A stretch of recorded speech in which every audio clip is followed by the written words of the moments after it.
So I'm very happy to have you all here. I'm very more happy even to have our panelists here. And we will be having a conversation about LGBTQIA people, selves in the craft brewing industry. So I'm going to start by asking our panelists to each introduce themselves.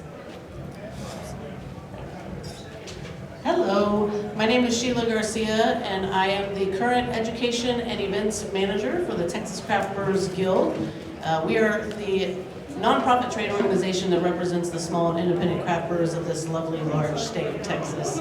I joined the guild as a staff member a year ago. Previous to that, I have worked at 3 breweries in the Austin community and also served on the board of the guild before joining the staff. So happy to be here today. My name is Ross. I am owner and manager of Nearburg Brewing out in Dripping Springs. We have a focus on wild crafting and nature focused, connecting to nature and people. I've been in the brewing industry for about 10 years, most of that time at Relail, and I was supply chain manager, so kind of been on the office side of things, but I started out as a home brewer, so yeah, I know my way around the brew house. Yay! Hi, I'm Melissa Erwin, and I've been in the industry for about 5 years now. I was a brewer and assistant production manager, and then production manager at Jester King Brewery up until about 7 months ago, and then I've been at Austin Beer Works as a brewer since this past June. Welcome to you all. You can hang on to that, I Mel. just thought about we should probably say our pronouns. Thank you so much. I'm the worst LGBT studies teacher ever. Please, my name is Alex. My pronouns are she and hers. My name is Sheila, and my pronouns are she and her. Ross and he, him. Mel and she, her. Thank you guys for doing that. Thank you very much, Sheila. So I see a lot of people in the audience who have good ideas and know things, so including current students who I'm going to call on. No, I'm just kidding. But, I would love to have you guys participate, to think about questions that you all have for our panelists. But we'll get started with some general information. So the first thing I wanted to know, you guys told us where you worked, but if you could tell us how you got involved in the craft brewing industry, I'd love to hear that. Started in college, got a little Mr. Beer kit and brewed a stout. And stouts are easy because you like to hide a lot in there. And so, well, depending on who you ask. But I fell immediately in love. I came home with it. I got my brother and my dad involved. And then over the course of our lives, we got the opportunity. My family owns the land at Nearburg. My dad is the one that's financing the whole project. My brother got the brewery started. I now took it over. So it's truly I brought brewing into my family. They took it away, and now I get to kind of take that mantle on now. So it has been so much fun and a family effort. I got into brewing, or I just got into beer. When I was 21. 21. When I was 21. Actually, really, when I was 21. It started out drinking imports. I went on a college trip to Mexico. It wasn't spring break, but it wasn't spring break. It wasn't Cosmo. It was an archaeological thing. And I had Negro Modelo for the first time. It's oh, this isn't yellow beer, which is hilarious because now I specialize in making yellow beer. But over years, it started with imports, and then the craft scene started taking off. And then I was at a point in my life where I had kind of burned out on my previous career and was looking for something that I was passionate about. And I had done a little bit of side work in the wine in a winery, and was I don't really feel that. I like wine, but I'm not that passionate. What I really love, and I was I like beer, and so from that point, I just pounded pavement until I ended up starting as a bartender at Jester King, and then worked my way into production and worked my way from there. So I come from the front of house side of craft beer. I worked in radio for 10 years, promotions, ran street teams, spinning prize bills, popping up tents, running giveaways on air, and essentially landed at a place where I had the opportunity to fall in love with craft beer as a small business. I just knew I was done with working for corporations and wanted to be able to be a part of a brand and help grow it and see that growth and be a part of a community. And so I happened to be at a brewery with friends that worked at a brewery when I was looking for a job, and it's like, oh, craft beer, that's a small business. And so I landed at Hops and Grain and started as a social media and events manager, and then went through running sales teams and distribution and working with the production, and have been lucky enough to follow that dream of working in craft beer while doing the hospitality side of things. I love it. Excellent. I'm gonna mix things up and ask you guys what your favorite beer is. I'm doing our questions out of order. I'm being a little wild, and then we'll go back to some deeper questions. But right now, what's your favorite beer that you're drinking? Well, my favorite go-to beer style is pale ale. I love hops, but I also like to be able to drink multiple beers and still be able to have conscious conversation. But as a guild staffer at the Texas Craft Brewers Guild, representing all of the small and independent craft breweries of the state, my favorite beer is the one that I'm drinking. So right now it is St. Elmo West's, their West Coast IPA. Excellent. I mean, kind of a similar answer. When you're in the industry long enough, it's hard to separate the technical from the passion. And so there's always something exciting to explore in your glass, even if it's not the pinnacle of beer achievement. I mean, I was in Portland and I literally cried over a pale ale recently because it was just such a marvelous pale ale. I was like, oh God. But my favorite, I go to Vacancy a lot. I go to Central Machine Works a lot. Going to Vista, going to Praetorian Flamingo Bombs. Yeah. The bomb. So like, I love it. I just love beer. It's hard to say. Yeah, it's funny that you brought up like getting tiered up over beer. The first and only time I've actually gotten to go to CBC, which is basically the craft brewers conference. I was with my boss then at the time, and it was we were really hungover, and we had brought back like multiple 4-packs from Bierstadt in Denver. CBC was in Denver. And that next morning I woke up and I was like, I have to go to the rest of this seminar, so I'm gonna have to do some hair of the dog. And I'm sitting on our balcony of the Airbnb, and I cracked open a slow pour pills in a can, which is kind of a travesty, but hey, you know. And I did it. So he walks out, and he's like, "Are you okay?" And I was getting teared up. And I was like, "This is my favorite beer." And he was like, "That's huge." So if you ask what my favorite beer in general, it's Bierstadt in Denver, slow pour pills. But as far as like my favorite beer that I drink at Austin Beer Works is, I drink the most small tap because it's 3%. And as she says, you want to be able to carry on a conversation. Flavor Country is my general go-to, though right now we have Inscrutable Stout. That's really good. My favorite Jester King beer is Nocturne Chrysalis, which is a barrel-aged sour on Marion berries, and I'm very proud of the fact that for like 3 years in a row, I got to be the person building the blend that went into that. And anytime you get a chance to try that out, I highly recommend. Is that one of the ones that they release like a special day? I've been out to Jester King on some days where they release, like, today is the day that this gets released for the season, and it's so exciting. Is that one of those? Yeah, I tried to get them to release it on my birthday one year, and they were down for it, but then they accidentally ordered the wrong labels. So they showed up, and I was like, this is not that. And they're like, oh no, and we couldn't get the labels in time. So we went ahead and did like a little, like, vertical. We had a little party for my birthday, but we didn't get to release the beer for I think another 2 weeks after that. It tends to get overshadowed by Atrial Brugicide, which is what they're most known for, which is raspberries. I personally am not a raspberry fan, and if you've ever had to dive into like 91 55-gallon barrels full of raspberries before, you get sick of raspberries. That's really funny. Okay, so my more serious question is about the community and the craft brewing industry. I'm curious if there are a lot of LGBT people in the industry.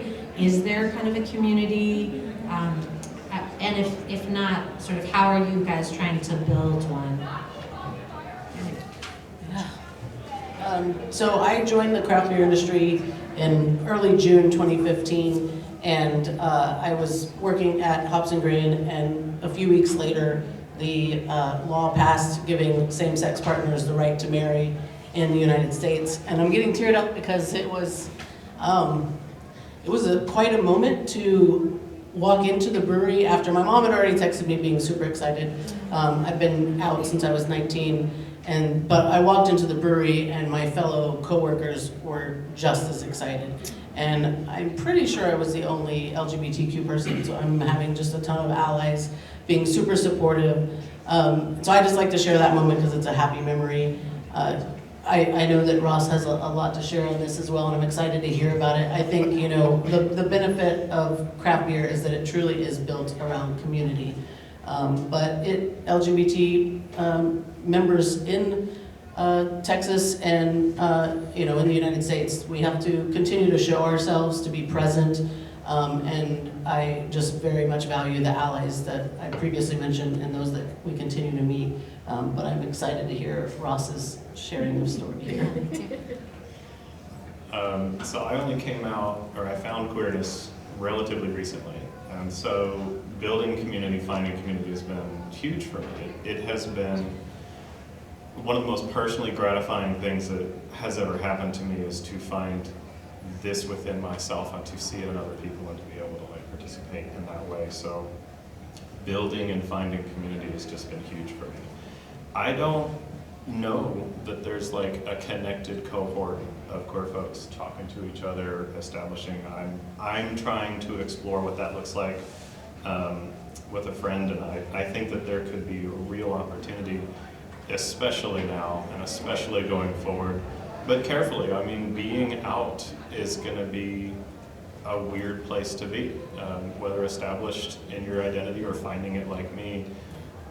It's going to be difficult. So I guess I had like a 3-step thing that I was like, number one, getting involved, finding out who your people are, whether they're in the industry or not, but like knowing your community's needs and not presuming those needs. There's a lot of allyship that relies on like, I know what I think you need, so I'm going to do that.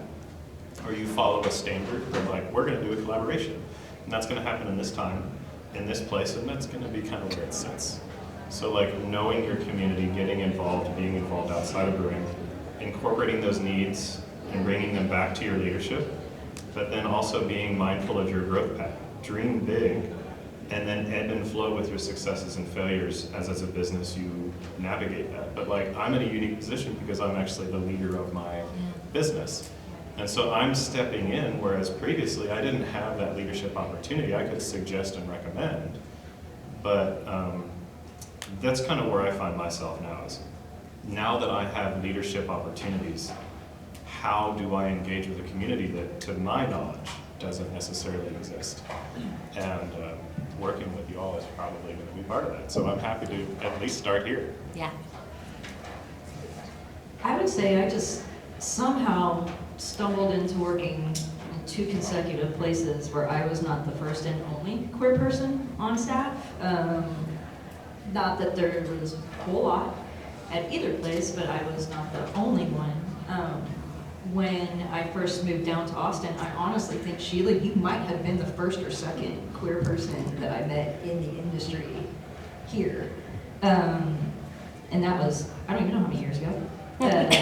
So in that regard, like, I haven't had to just exist as an island, but I definitely know that beyond Austin, and even within Austin, like, we don't all look like the typical brewery worker.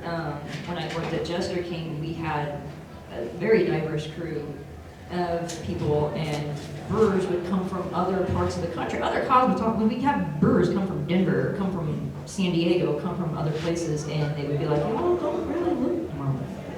And yeah, like, weird. Why would you point that out?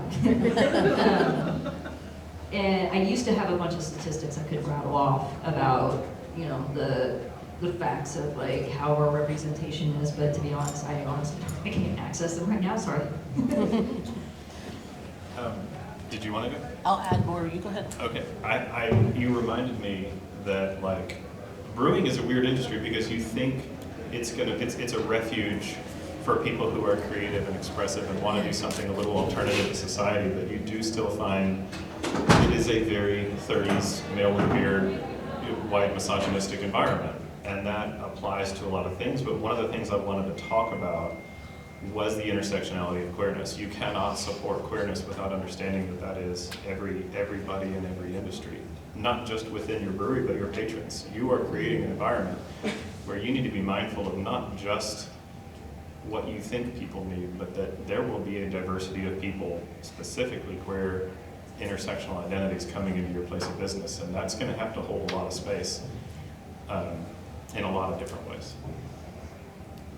Yeah, my thought ties to that, in just thinking about a few breweries that I walk into and immediately see rainbow flags or trans flags. It's just, I work in the craft beer industry. I'm lucky enough to know a lot of people at various breweries, but I also have a good amount of queer friends, and taking them to breweries where you immediately walk in and feel safe. Black Star unfortunately recently closed a weekend ago, but they have rainbow flags, they had rainbow beer. Like, it was very much like, I know I feel welcome here and therefore feel safe. And so yeah, just even today, like as the guild, we were delivering 6 packs of beer, 100 cases of beer went out to your legislators in the Capitol today. But every office, or not every office, the offices that I walked into that had rainbow flags, trans flags, I just immediately felt a little bit more safe and welcome, and a little bit more able to speak more openly and whatnot. So just tying back into what Ross just said, like as a business, as a place that is inviting people in, having people that look like us behind the bar, behind the brewery, and also just whatever signaling that is, that we are welcome. Yeah, those are really good points. Thank you all. I wanted to ask about, I was curious how much of the dude bro-ness there was in the craft beer industry, and I think you guys both touched on that. I've definitely seen it, right? That's definitely one of the stereotypes I have. Like, one of my visions of the craft beer industry is that it's filled with artistic and creative people, Ross, like you were saying. And then my other stereotype in my head is that it's filled with 35-year-old dude bros who are gonna tell me exactly what I should like about what kind of beer and judge my choices, right? So, I don't know, are either of those stereotypes true or both a little true? What is it like from your vision? Yes, and again, working for the Guild, being the education events manager, working with an amazing group of colleagues, we host conferences throughout the year. We have our annual meeting coming up, and then our roundup, which happens in the summer, and those are educational based, and we have the ability to make sure that we're including diverse speakers at those events, diverse topics.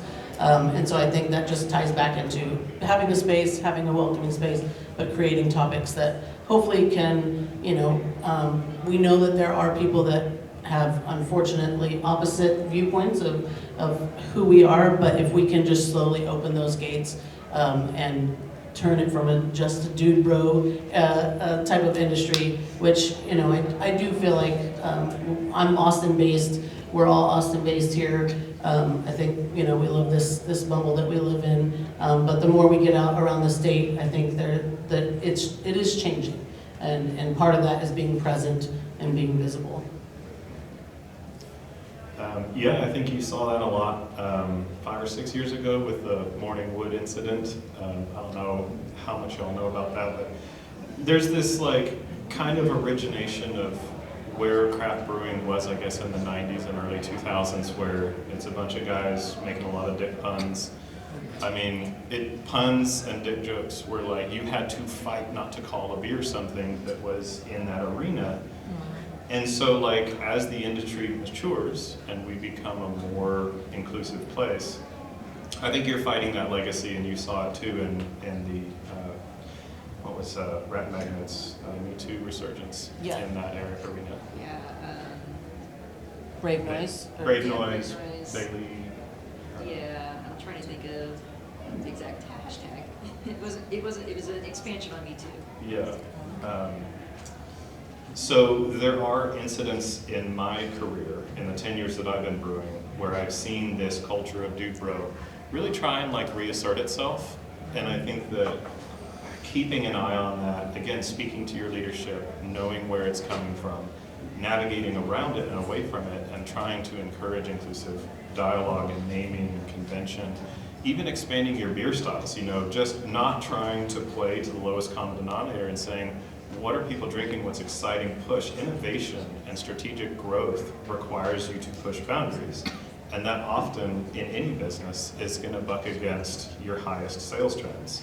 And so there are going to be moments where you get to challenge yourself as a company, as a brewery, and as a brewer, to really find a place to speak up, both in the conventional marketing, but then also in the style selection, to combat Dubro, because it's going to keep going there. Yeah. And lastly, I'm so sorry, do you want to take over for a second? No, keep going. Brewing is a very capital-intensive industry, especially when you build out something that's going to cost you $2 to $5 million at least, depending on how you're going to do it. If you're going to build out a brewery, you're going to need a lot of money. And in Texas, that means you're going to get investors who have certain opinions about who they want as bartenders, what they want the bathrooms to be. Like, getting inclusive bathrooms was an issue and is now definitely going to be an issue on new build-outs. And so, those were actual fights we had with people that were funding our brewery who knew and understood the fight, but still didn't understand why we wanted certain people on staff and facility, like the ADA compliance that we have throughout the entirety of beer brewing. Having that awareness to say there will be no steps or surfaces you can get from the front of the building all the way to the back of the building without impeding your traffic flow. So oh boy, I covered a lot there. That's good. So I think I'll stop there because my brain just farted out.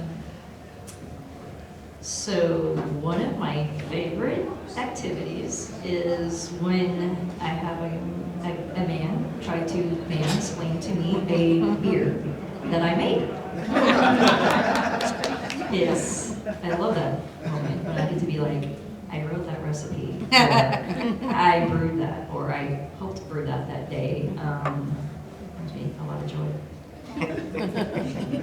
I love that, that's great. Well, I do have other questions, but I'd love to hear what the audience has been thinking, if that's okay with you guys. What kind of questions do you guys have that you would like to ask, if you have any? And I will bring you the mic if you do have some. Anybody? I'll ask a question. Yeah, please. Do you need a mic? Would you like a mic? Hello. Talking about styles, I'm just curious. What do you think would be a style that could sort of bridge that gap into more inclusivity? And do you think that there are existing styles that are already commercially successful that could maybe bridge that gap and sort of create a nexus that we're both commercially successful and inclusive? And I was just hoping maybe you could expand on that in general. Do styles create inclusivity in themselves? Super interesting. Yeah, go for it. Good question, thank you. I guess it goes to me since I said Yeah, that. you said that. Oh boy, put me on the spot. Interestingly, you had a question that I think ties into this. You asked about the bar scene and how queer inclusive spaces have typically been alcohol-intensive spaces in terms of gay bars and things like that. In my own experience, when I really started first coming out, it was Fourth, the Iron Bear, places like that, where I started to actually exist in spaces where it was predominantly queer. I loved that, but craft beer was really only present, and I'm gonna maybe get into a space where we're gonna be losing some folks, but like kink and leather bars, where you can have like a body type that's not in that twinky, hairless, muscled kind of situation. And so going into spaces where alternative body types are welcomed, you do see people drinking beer a lot more frequently. So when I say style inclusivity, it's really just having an eye towards demographics that may be drinking differently. Maybe also you have a lot of people battling addiction in queer communities. So having simply non-alcoholic options is huge when you want to have people who are dealing with other types of issues in their life. Or they may drink regularly, but they need an option to not drink when in crisis, which does happen. So I would say just what's on the top of my mind, low ABV NA options, and then a really wild and wacky glitter beer is never going to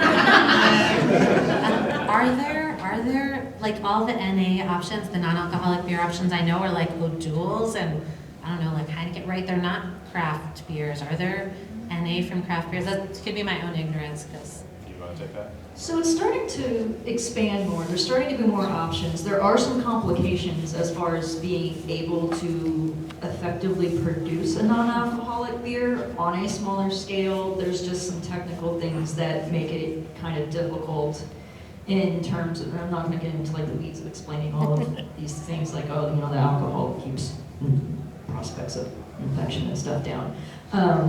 But you know, being able to do things like even just hop water is, you know, something that is really, you know, any brewery anywhere has hops. You have water, you have carbonation, you have hop water. With, you know, obviously this really isn't going to necessarily appeal to everyone or be appropriate for everyone, but for at least right now in the state of Texas, you can make THC-based seltzers. Which is another option. And then even if you have like the licensing tier where you're not really supposed to have guest beers from other places, you are still allowed to carry non-alcoholic beers. There are some smaller brands like Athletic and that can be carried, are carried in places. Just to know also though, most of those non-alcoholic beers are probably going to have a teeny tiny, like 0.05%, 0.5% still in them. So if you were someone who cannot have alcohol at all, that might not be for you. As far as like inclusive styles, I mean, I think Sheila brought up like a nice pale ale is something that, you know, when I want to say, used to come up a lot at Jester King when I was still working front of house where, you know, you have a guy and his lady friend come up and he'll say something like, I don't know, like what's a girly beer? And I loved having like one of the most, seemed like the most dude bro bartenders out there. He really wasn't. He would just deadpan them and go like, what's that? What do you mean? And he'd be like, you know, like, you know, what's a, you know, like a girly, like a, I don't know what you mean. What he was usually meaning was like, what are people walking around that's pink right now? Which we would have a lot of pink beers. But, so I don't want to sit there and say like, you know, don't do your triple IPAs, hate for hazy bros, because guess what? I like those beers sometimes. But having things, you know, give yourself like a few different variety and options. You know, don't lean too hard onto one style, because I can tell you, we were in a hard time in the industry. You know, people just are not drinking. They're not drinking beer as much. They're not drinking, period. Don't limit yourself to saying like, we are going to live and die by this certain style, because I watched that kill breweries. I watched that almost kill breweries I worked at. Have yourself a variety of options, but make sure you don't overexpand. Make sure everything you do, you can do well. If you can do 5, 6 different beers really, real well, do 5 or 6 different beers really, really well. Get yourself a lager. Have yourself a big hazy beer. Keep yourself something dark on stout, because you're going to have customers that are going to come in and be like, I just want something, like, do you have an amber beer? Do you have an amber ale? Have an amber ale, or something like it. But don't set, you know, just don't hang your hat on any one thing, but also don't overexpand. And just to add on to that and bring in the hospitality hat, you know, you brew the beer, but then you have people working in the front of the house that are selling the beer, talking to your patrons. So don't forget to train them properly in the way of don't speculate, don't assume. Someone walks up to you, read what they're telling you. You know, you have somebody walk up and they're like, immediately knowing what they want, and you know, if you have time and there's not a line, it's like, oh, awesome, you love that, you like Citra and Mosaic hops, that's what's in there, like, go that way. Or it's someone and they're just looking like a deer in headlights, it's like, oh, hey, is this your first time in here? Like, read that personality that's stepping up to there, and train your staff to do that. And the biggest thing is, again, don't assume, don't speculate, and that is going to take your team and your beer a long way. Those are good answers, thank you. Any other questions from the audience, or should I ask another one? You got any? Jesselyn, questions? All right. Okay, so my other question for you guys is about queer spaces. You were talking a little bit about the Iron Bear, which I love that place. I'm curious, just honestly, what your favorite queer spaces are in Austin, right now or historically, and if there's things that you can generalize from that you feel like makes things inclusive. And Ross, you've already been talking about that to some degree, but like, what are your favorite queer spaces? I'm gonna start with mine, because I'm greedy and want to tell you guys. I really love Cheer Up Charlie's, right? And I will tell you, here's why I love it. I love it because they do tons of benefits. They have gender neutral bathrooms, right? Those are gender neutral. Trying to think, like, was there ever a sign on it? I feel like they make a lot of different kinds of people, crowds of people feel welcome. They're not afraid to be political, do political benefits. I don't know, I think they're a great place. I think their drinks are excellent. I love it. I also like that vegan trailer, the Arlo's place, but that closed, so that's another concern, sadness of mine. What are the queer spaces that you guys like? What makes a good queer space in the, for you in the craft brewing industry? Yeah, I mean, Cheer Ups was definitely my answer. It's been my favorite go-to. I also really enjoy Coconut Club. It's one of the newer, I don't know, it's probably a few years old now, but Coconut Club is a blast down on 4th Street. I've had, you brought up the past, but I'll leave it there for now. Way too many good times. But I think with Cheer Ups, it just, again, ties into having a brand that goes further than just providing a space. They truly are what they say they are. They are hosting events, they're holding fundraisers, and they carry a ton of craft beer. And I've seen them do a myriad of events with craft brewers through that. And they also, Banana Hammock is one of my favorite drinks in town. Good, yeah. It's not a beer.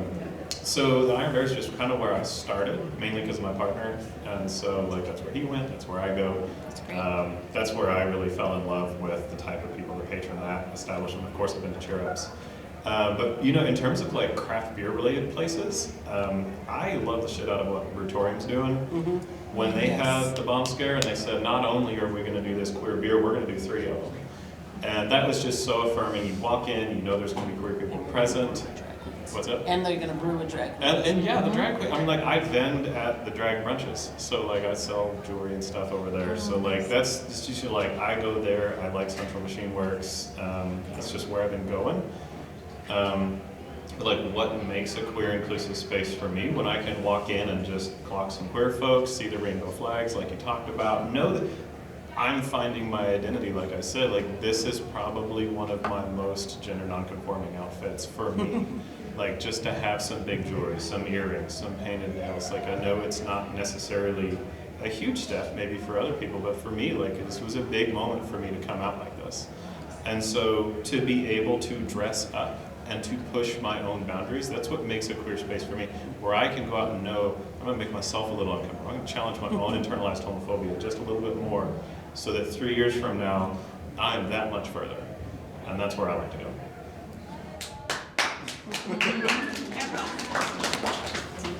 I mean, you guys named everywhere I was gonna name.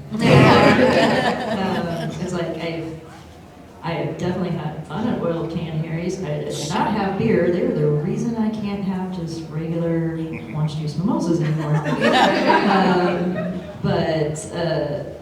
I honestly would second everything. Cheer Up Charlie's. The unfortunate aspect, it's not just an Austin thing. It's a nationwide thing. There's not most.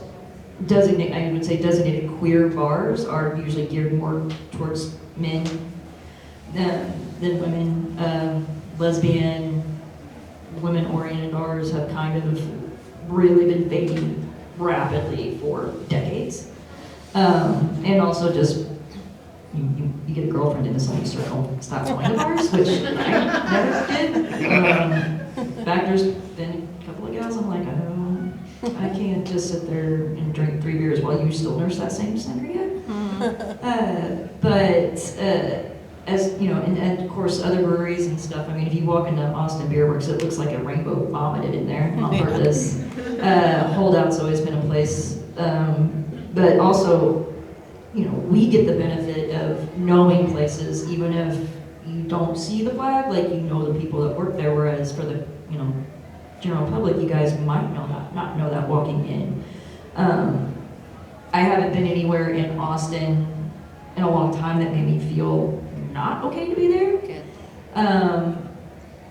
For at least that specific reason, or at least I shouldn't say a brewery. I've been to bars in Austin where I'm like, yeah, this isn't gonna work. But the places that have been named, Brutorium obviously does great. I've had really great experiences at St. Elmo. Jester King does a really good job. A variety of the different places around town, and we do have the benefit of being in this city. You know, I don't know how it'll be if you drive an hour and a half outside of town, but I hope the best. I do also want to shout out Deer Dry Drinkery is a really cool dry bottle shop, and they do Where's host. that one? It's on. Do you know where? It's on Caesar Caesar Chavez? Chavez. I think it's definitely woman owned. Deer Dry? Is that what it's Deer called? DEAR Yeah. Dry Drinkery. I believe it's woman owned, and I do believe they do queer socials. I don't know that, but Okay. I know that they're At least look them up. in a bottle shop that hosts social events. Okay. Caesar Caesar Chavez. Chavez, thank you, Carolyn. Do you guys have favorite queer spaces or things that you feel make a space feel welcoming and inclusive that we didn't mention? I'd love to hear.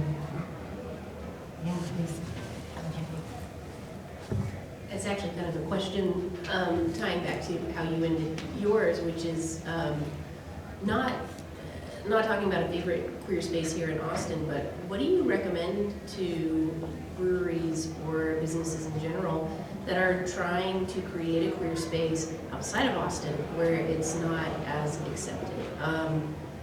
Is there a way to be successful with that? What are your thoughts? I definitely think so. I mean, I'm originally from southern Indiana, and you can imagine, and the thing is, it's gotten a little bit more uptight since I've left. But I can go to my hometown, and there are a couple of gay bars, and there are a couple of businesses that do display flags. I can understand in certain contexts and certain areas if you don't feel safe putting a flag out front. And I can say, like, you can be in Austin, you can put up a flag, you can still get a bomb threat. 99.999% of the time it's bullshit. Nobody's actually going to do that. But I do understand the trepidation, and you get into smaller and smaller areas, or even just some of the cities, further out West Texas or far East Texas, getting away from like the kind of corridor that we're all in between Dallas and San Antonio, Houston and stuff.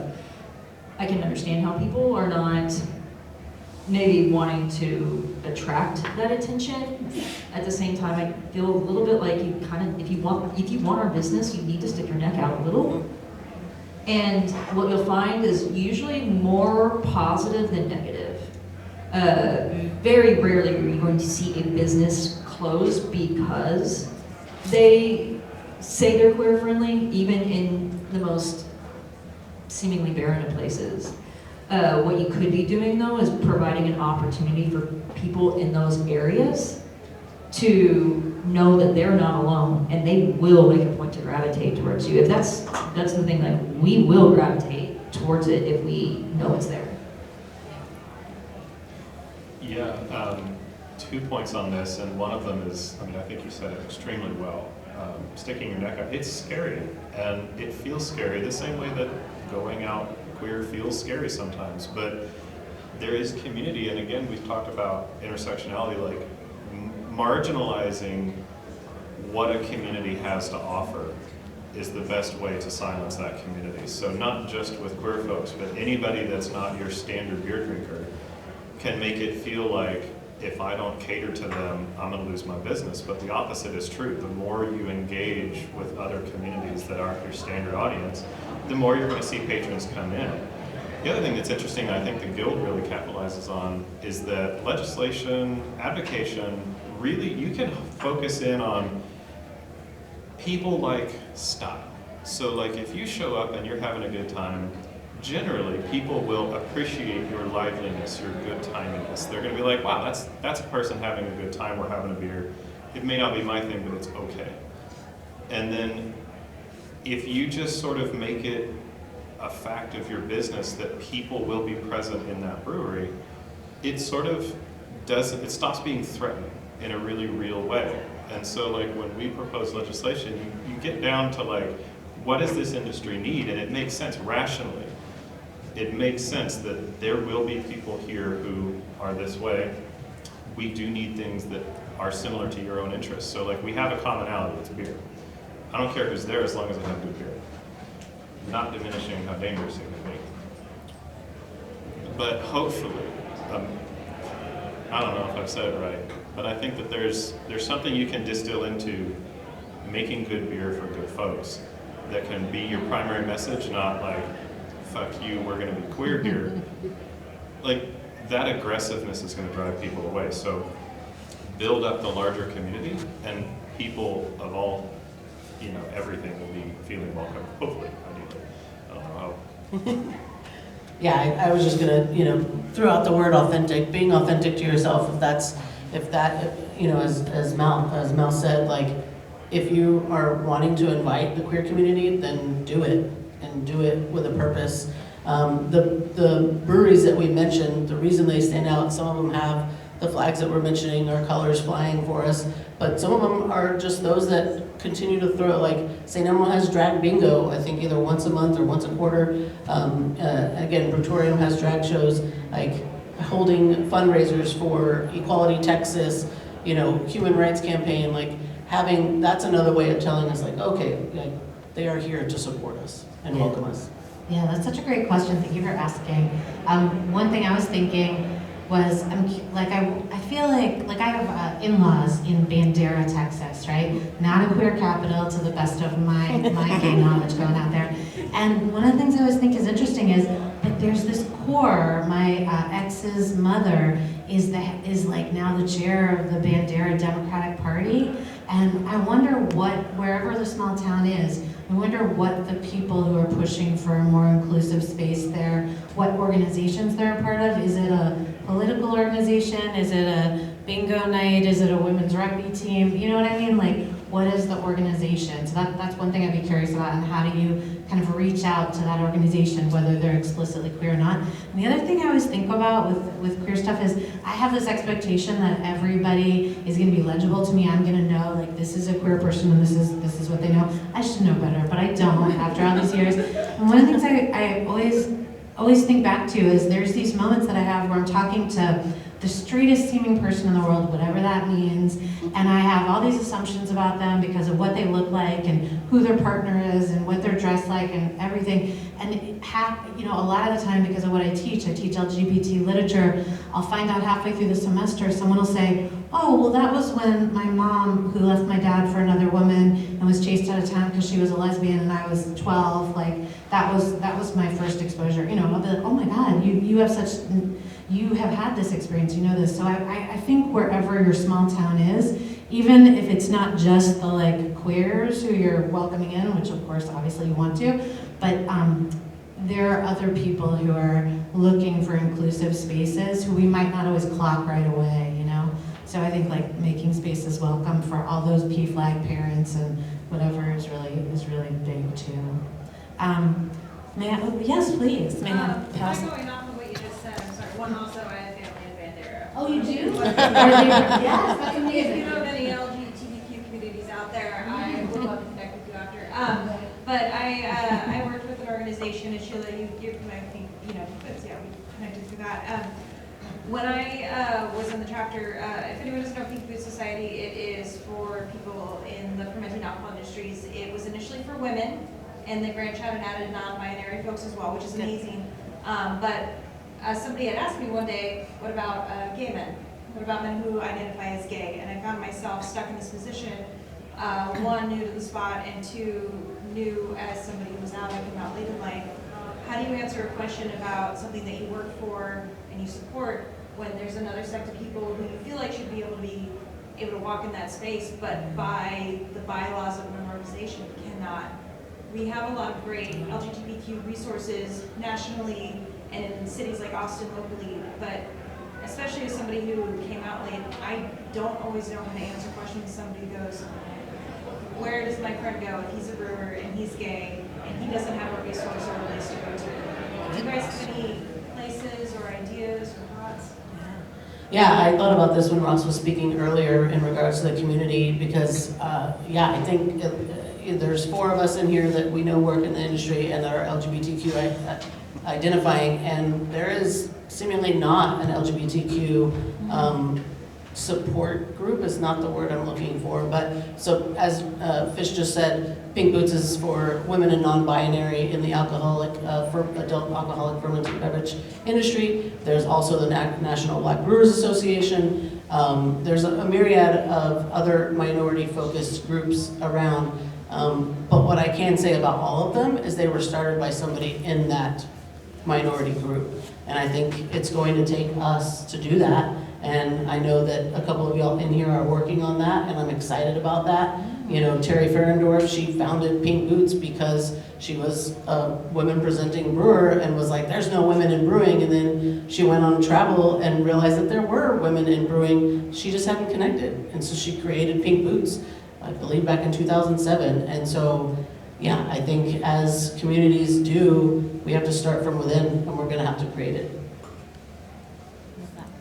Absolutely. And what is queer history if not a fractioned and competing group of everybody wanting their own piece? I think it goes back to what I was saying about the intersectionality. I did want to also shout out AGLIF. And I think that the reason I want to do that is because knowing queer history and discovering through art, literature, film, every component you can consume that gives you a broader perspective of where we've been helps you understand how to fight forward. And so watching documentaries, reading about the histories of our queer elders, like that is hugely important, and educating yourself constantly on what's been done before and where those fractions have occurred can help you navigate when you start to have competing identities. So like, what happens when you have an organization that wants to but can't? I think that we do often have to fight for rights individually, but knowing that fighting together cohesively is necessary. I mean, you're seeing it across the board. Collaborative, but knowing that speaking to your specific truth is the best you can do, whether that's a single identity, multiple identities, where you fit in it. But finding those advocacy groups that work with you and are active in your community, educating yourself on history and literature and art for your community, and then showing up and trying to build coalitions.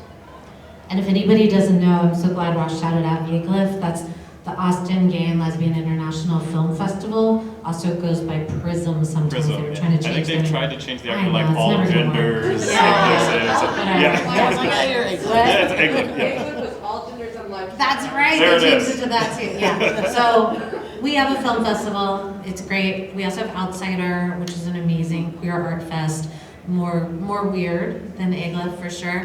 And then also in terms of, I'll tell you about it. And then also in terms of organizations, because I love what you're saying, get connected to advocacy orgs. If anybody doesn't know about them, you mentioned Equality Texas. That's our statewide advocacy org for LGBTQIA communities. They do amazing work on Texas state laws. And we also have TENT, the Transgender Education Network of Texas, who focuses on trans rights. Amazing work there. But there isn't apparently gay brewers, but there are a lot of other organizations that you can be a part of as well. But I want to see that either, I'm really curious to see, like, will there become an LGBTQIA Brewers Association? Sounds like you've got some little irons in the fire. Or will organizations kind of change? Will Pink Boots be like, oh, we want our gay brothers here too? I don't know. I don't know what's going to happen.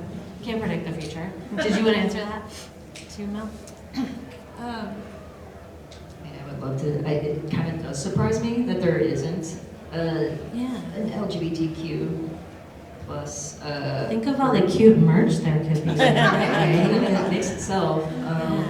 Slowly. So I would be really excited to see something like that be developed. Anybody else have questions for our audience? Our panel? Okay, my final question for y'all is a little bit basic, but I'm just curious if there are people who are recent alums, students who might want to get involved, whether with internships or jobs, like where would you direct them? How does somebody break into the craft brewing industry if they want to? Is that viable? You're gonna take the mic first. Sure. So yeah, getting into the craft beer industry, I think the first thing is finding, again, like the way I did it when I left my corporate side of my life, at least in the last 10 years. I literally went home, I researched all the breweries in town. This was back in 2015. There were a lot less, but I did that, and then I looked at the ones that spoke to me, and then I reached out to them. And so starting with that, we also have a job board that we post. We ask all of our brewers across the state to post their jobs, and I've set this out at our table, but when we use the term brewers as a craft brewers guild, we are referring to anyone that works inside a brewery. So that could be someone that is smart enough to make beer, like these two to my left, but also could be your bartender, your accountant, your graphic designer, your marketing person, your events person, social media, all of that goes into it, your merchandise designer. So anyhow, we have our job board on the guild. You know, there aren't really unpaid internships right now in the craft beer world. I think one thing that I'm excited about as the education events manager is we are looking at a mentorship program that might be within our members. We are a member-focused group, but we also have an education category membership, and St. Edward's is one of our members in that. So there's opportunities to come, and I'm excited to work with our new board that starts on February 1st. Even a decade ago, my brother and I applied to over 40 breweries nationwide. We were applying for every position, bartender, night janitor, anything. And it just so happened that Real Ale had two packaging positions open up. I think 3 months after we started applying. So it's been hard. It continues to be hard, especially as the industry is in a bit of shrink right now, especially in Austin. Bart Watson will tell you that the industry is doing okay nationally, but here in Texas we're struggling. So these are small businesses. There's not always a lot of upward growth or positions opening up. There are still breweries opening, and I'd say just keep an eye on the job boards. Keep an eye on however people find jobs. It was hard. It is hard, but be open, and also just know that not every position is going to be a creative wonderland of brewing and skipping around breweries. Yeah, just to add on to what Ross was saying, essentially, like, obviously you want your dream job, whatever that is in the beer industry, but you might start doing something else to get your foot in the door. Back in the day, it was always like, if you want to brew beer, you're going to start by washing kegs.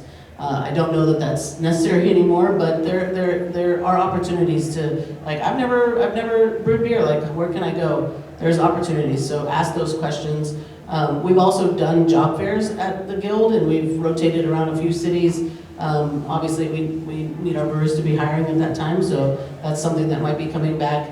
And the interesting part to something you just said, Bart Watson is actually now the president of the Brewers Association, which is the Texas, he got promoted. The Brewers Association is the counterpart to the Texas state, or Texas Craft Brewers Guild. We represent your state. The Brewers Association represents our nation. And so members can be members of both organizations, or not. We prefer they be ours and theirs. But that being said, we actually reached out. We know that unfortunately we've had closures happening, but Texas is faring a little bit better than the nation. But that being said, it is the urban areas that are being hit harder with the closures, but the rural areas, the opportunity is there.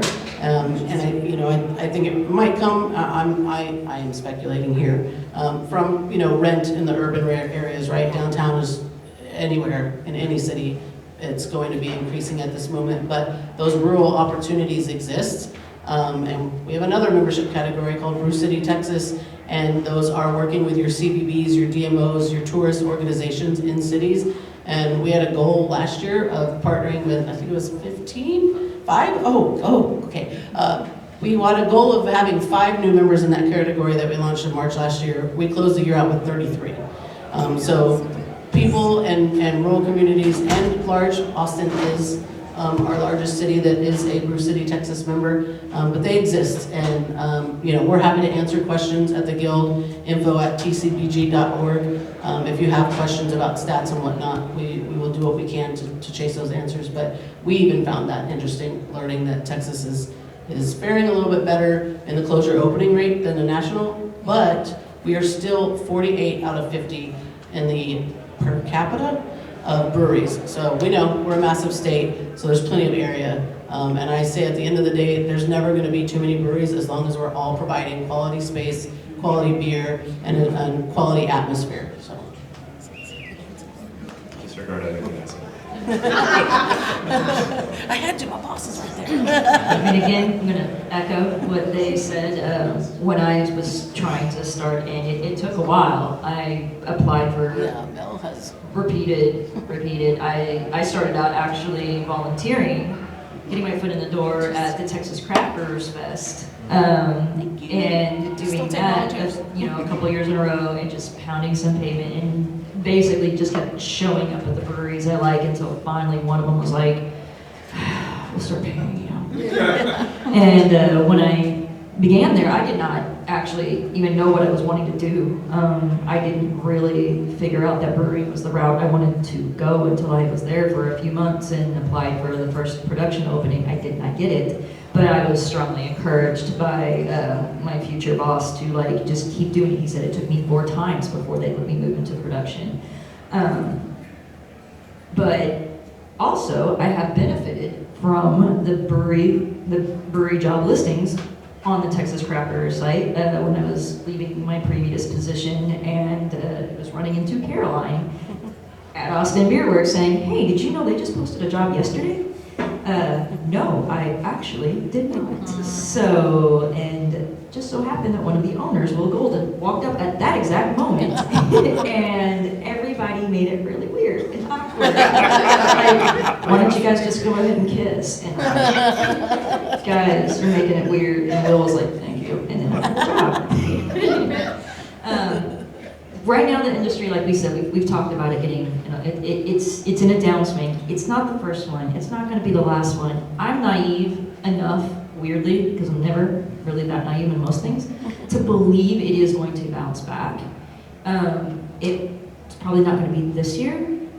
Probably not going to be next year, though I don't think it's going to stay like this forever. There are going to be places where the growth is going to be in these smaller towns, because all the focus has been. It was easy to have a brewery in a big city in 2012. Now, because of that influence though, smaller towns, like my hometown, since I left, has like 4 breweries that have opened since I moved here. Places that haven't been saturated yet, and more people in those areas where they think like, oh, they just drink. Good evening, Hilltoppers. At this time, we'd like to welcome our musical guest. They will be playing for the next hour. Please be sure to stop by and let them know how much you appreciate them being here. Now let's all hear it for the Austin Polka Band. So sorry, Mel, for cutting you off. You can't have a proper beer fest without the polka. But it is the Polka Band. Thank you to our panelists. Give them